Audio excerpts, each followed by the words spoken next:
in terms of who underperformed in the tournament, I don't think there's much of a discussion here. It has to be Illeri. From a gameplay perspective, he had a really big challenge. Basically the patch completely destroyed crossbow play. Like Interesting. You basically couldn't use crossbows, and that's obviously what he's known for. So he had to completely change his play style. Instead of being stubborn and playing Expo, he instead tried to play like just knights and just different units that work a little bit better with the pathing, which is super unfortunate, by the way. Like I'm really upset that this is the state that we had to play the tournament in. But I think he had to adapt his play. And I think he did a pretty decent job at adapting his play. I think if you give him 1 or 2 more days of practice, he might have even went higher. That's something very interesting you just said there with the crossbows and the whole range play, not having seen too much play in this tournament. And interesting enough, some of the civs that had the lowest win rates were like Britons with a 13% win rate. Ethiopians wasn't played. No, it was played 3 times, but it hasn't won a single game. Yeah.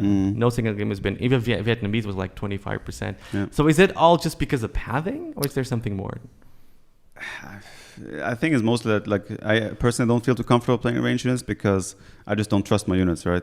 Whether it's mangonels, knights, or other units, I just don't know what to expect from my units. So it's like, it's a big risk to go for a playstyle like that in a tournament, right? But also I think the maps in the tournament as well, right? They were not very much leaning into like crossbow play. So Okay. there's so many closed maps and like Copenhagen as well, low. So I think people could always draft and kind of avoid the open maps for the most part.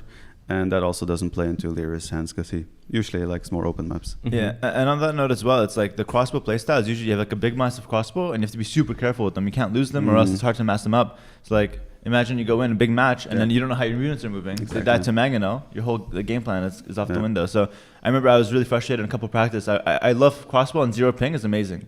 But like, in practice I was going for like crossbow play and I would just get so frustrated. Like it's so unreliable, and especially in like a must-win game, you don't want to go with an unreliable strat. So unfortunately, that answers probably a lot of viewers' questions that were wondering why there's a lot of cavalry. It's 90% patch and maybe 10% maps and balance. Civs. Yeah, civs.